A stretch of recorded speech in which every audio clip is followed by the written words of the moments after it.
With Asia having 4.299 billion population, resulting to 60% of the human resources of the world, what good does it make? And moreover, what does population do?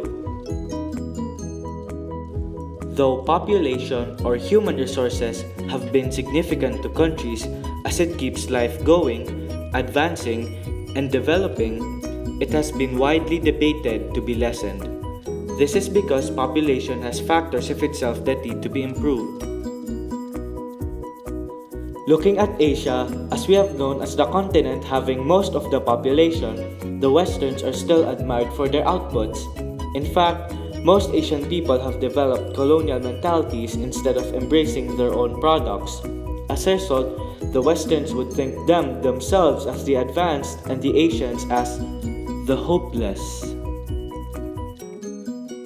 Nevertheless, I believe that a country could be defined based on the few major factors of population, which are all very statistical.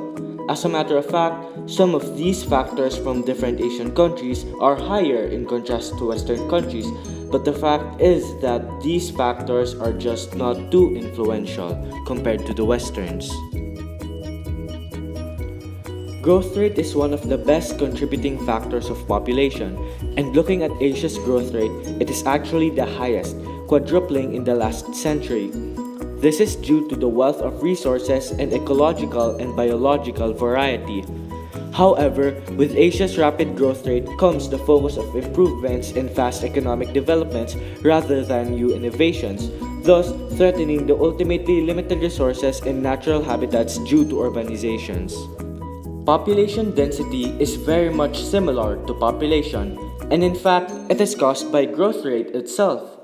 For a good reason, Asia has a very big population density, having 87 per kilometer squared, which is why we also have a big population. In addition, Asia comprises a full 30% of the world's land area.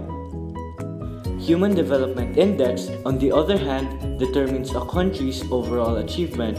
And looking at Asia, it has unfortunately a bundle of countries labeled on the low Human Development Index.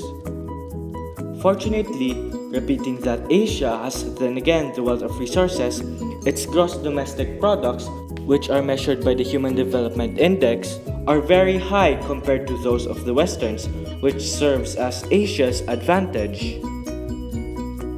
To repeat, Human Development Index measures a country's overall state, and if you look at it closely, literacy rates and life expectancies are measured by the Human Development Index.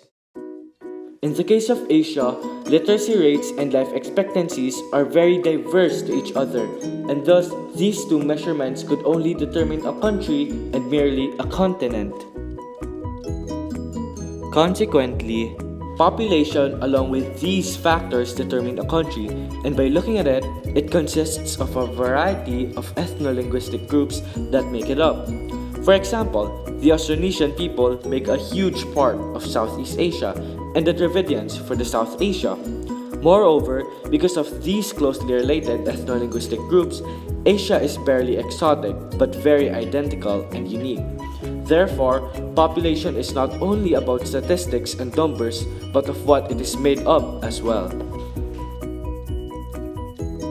Truly, population has a lot of factors, and one of the major factors are the ethno-linguistic groups, since it causes a lot of factors.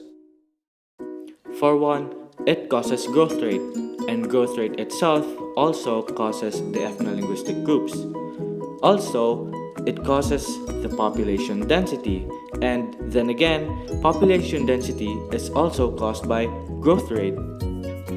In addition, the ethno-linguistic groups also cause the HDI, and the HDI has a lot of factors that it measures, such as literacy rate, life expectancy, and GDP or gross domestic product. As a result, population demands to be understood, since it more or less determines a country or even a continent. Therefore, having clear goals and planned minds could cause population to be managed, developing a country or even a continent again, and giving it a good definition. Will you answer the call of population? Let us know.